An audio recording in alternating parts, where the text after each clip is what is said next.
Okay, so what's up? So we are about to get into the messages for whomever it may concern. What are the messages? What are the messages for whomever it may concern?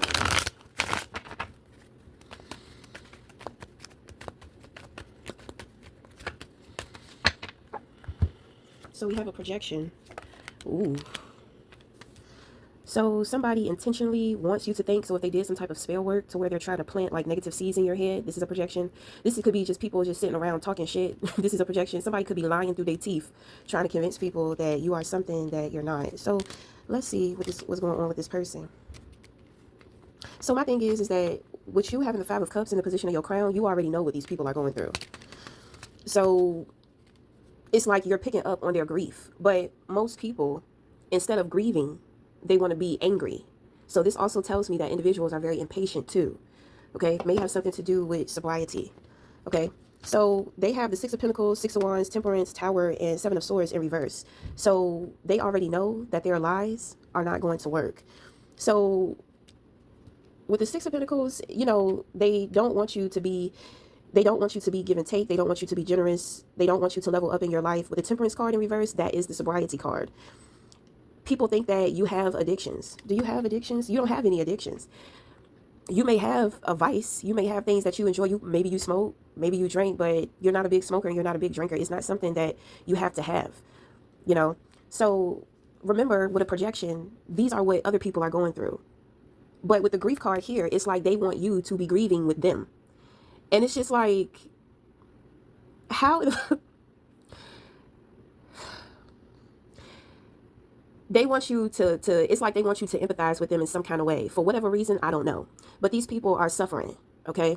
With the synchronicity of 6 and 6, they were supposed to be working on changes. Like there have been changes that have been happening in these individuals' lives, and they resisted the change. The change is to clear out things that no longer serve you so that you can make room and make space for love to come in. And it doesn't mean a romantic love. It just means the vibration of love. So they rejected the vibration of love. With the Seven of Swords here, these people are very envious. They're very jealous. This is a jealous, it's a jealous spirit that these people have. So it could be some type of generational curse. Okay. They're just not aware of the curse. The Tower here, it's kind of like everything that they know that they're attempting to do. It's like when it doesn't go through, when it doesn't work, when it doesn't happen, they're not surprised that the shit is not working or it's not happening. So I mean, I don't understand. I don't know like what they're thinking. It's given loony. You know what I'm saying? Like it's well, with the Temperance in reverse, individuals are very ill-tempered. Like I said, I picked up impatience. They're very impatient, very frustrated. This is snapping. Somebody's just going off at the mouth, just talking a whole bunch of shit, and it's not going anywhere. It's not doing anything. If these individuals have a curse over their family, I feel like this is, I don't know if spell work or anything was involved, because some people have generational curses. We already said that. But I just kind of feel something a little heavier here too. Like they have been playing in some shit and it has backfired on them. So, I mean, I don't know. I feel like these people are very manipulating. When you don't have your vices, when, you're not sober, or when you can't get whatever it is in which that, you want. It's like you can't think straight. Have you ever met like a crackhead, somebody? So I had a neighbor, and he was an older gentleman, like maybe 70, I think he was like 72. So he was telling me about his life, and he told me he was on crack for like 30 years. And I'm just like, damn, I didn't know you could be on crack for 30 years, and maintain. The thing that suffered was his relationships. And in studying psychology, our vices and addictions, they weigh on our brain and our bodies become adjusted to it. So, if somebody has been on heroin, if you've seen what individuals go through with heroin, like sometimes they have to be tied down because it's just this total discomfort in which that you feel within yourself without having your vice. Okay. So I do give a little empathy there. You know what I mean? Because I've seen like a lot of people like go through rehabilitating themselves off of their addictions or their vices, and I've had to practice this myself. You know what I mean? Because I had individuals to where they were trying to do spell work to where they were trying to keep me in my addictions. And then they were trying to do stuff to deprive me from my addictions. So I had to learn to just get over my addictions. And yes, it was a very tough process, but in order for me not to be affected by their witchcraft, that's what I had to do. So, I mean, motherfuckers is snapping, saying some very hurtful stuff. When it came to this guy, he was telling me how one of his friends said something very hurtful to him. But people who do drugs, they say the worst shit. And I asked him, I'm just like, you still upset about that? He was just like, yeah, it was very hurtful. I was like, oh, okay. I said, but you understand that they was addicted to their drugs. You know what I'm saying? But he didn't want to hear that. So, but most people who deal with addictions, when they can't cope or when they're upset, when they can't connect to other people, because our vices, they numb us emotionally. So it's, you just become like emotionalist. So you just be saying stuff, you just be doing stuff. All you can think about is your vice and how you want your substance. So, that explains why individuals are not thinking clearly, okay? And they may be trying to project things onto you and say stuff about you. Okay, so the last card that they have is the Six of Cups in reverse. This has a lot to do with, it's like sibling rivalry, but it's also a family card. Individuals are sitting back thinking about a specific individual. I think it's you. So this could be your family, okay? So your family is sitting back and they're reflecting on all of the bad memories, So, but the thing is that it's not you, it's them. They have a problem, like they can't think straight. It's very dark. It's very negative. They rejected the love vibration. So they want to be in a lower vibration, So what do people usually do? They want to bring you down to their level. Okay. So when it comes to you, you know that they're grieving. So what we're going to do, we're going to give them their grieving energy back. Okay. And now in the position of your crown, you have the Chariot. This is confidence. This is will. Okay. This also rules the card of Cancer as well. It's a very powerful card. So, maybe individuals are jealous of your confidence. You go through life and you make decisions. So if this is some type of sibling rivalry, it's you have one sibling to where it's like you have it together. Like you're maintaining. You're not out here wealthy, flexing, rich as a bitch, while you have like poor or broken family members. You're independent in the way in which that you take care of yourself. In your household, if you have a family, your family. So when it comes to the sibling rivalry, it's kind of like you just have a sibling that's jealous of you, That's pretty much all in which that it is. But it's like they want to make you the problem, but you're not the problem. They have a lot of problems. Obviously you receive the love vibration. Okay. You are chosen. Oh, okay. You got the Hierophant here.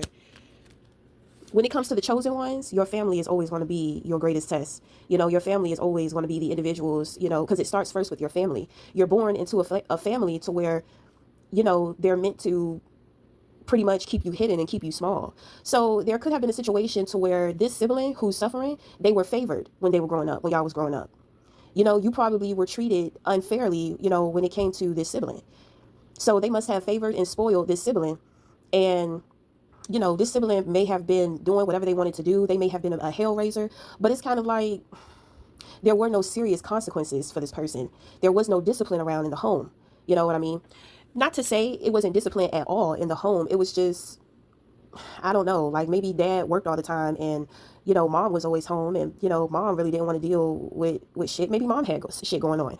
You just never really know what's really rootedly going on with people and their situations. So I'm not trying to dive too deep into it. I can definitely see it, but we're going to put it in a nutshell. This one was favored and spoiled. So they have a certain perception of the world and life. Then on top of that, they reject love and they're struggling with their addictions. Okay, so that plays a role in their thinking. Point blank period, this person is afraid to grow up. They're afraid of life. Okay, so with them being afraid to grow up and afraid of life, it tells me a lot of stuff. They don't like responsibilities. They don't want to take on responsibilities. I can tell they don't take care of themselves. You know what I'm saying? They probably favor material things. Like it's more important for them to have material things than it is for them to go to the dentist when they need to, or go to the doctor when they need to, or maybe even take a bath or a shower when they need to.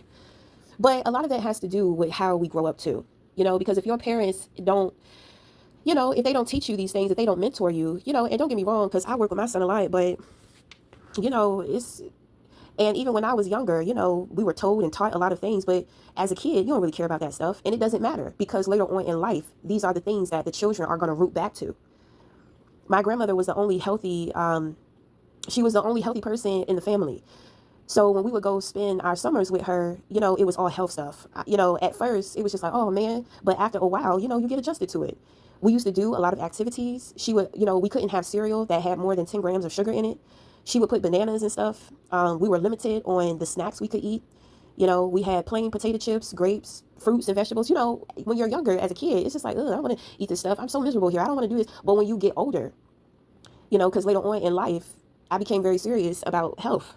You know, I even became a vegan. And I remember back during that time to where grandma was the one who planted the seed of how eating healthier is important, how being active is important. She put us in swimming. You know, we didn't know how to swim. My grandmother was in the senior Olympics for swimming. So, you know, she taught us how to swim. That is, I think all children should learn how to swim because that is something that can save your life. And then you can also potentially save somebody else's life. So, you know, we're not going to sit up here and we're not going to bash the family, you know, because I feel like there's a lot of things that you really don't understand.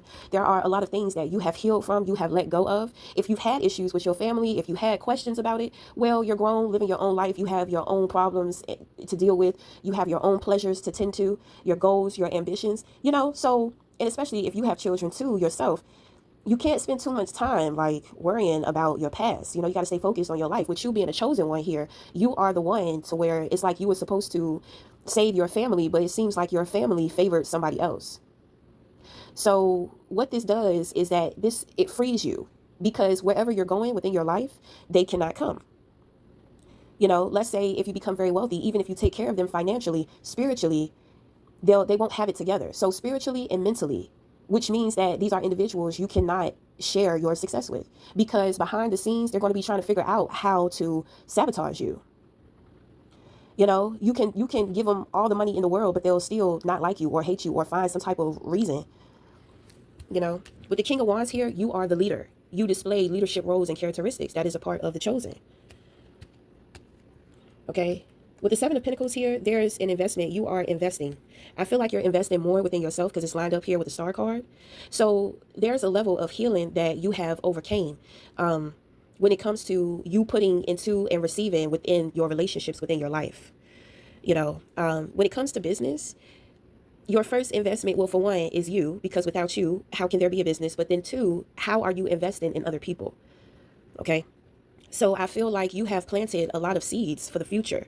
So you may have friends, colleagues, and you have been supportive to these individuals, even the individuals within your home, because charity starts at home first.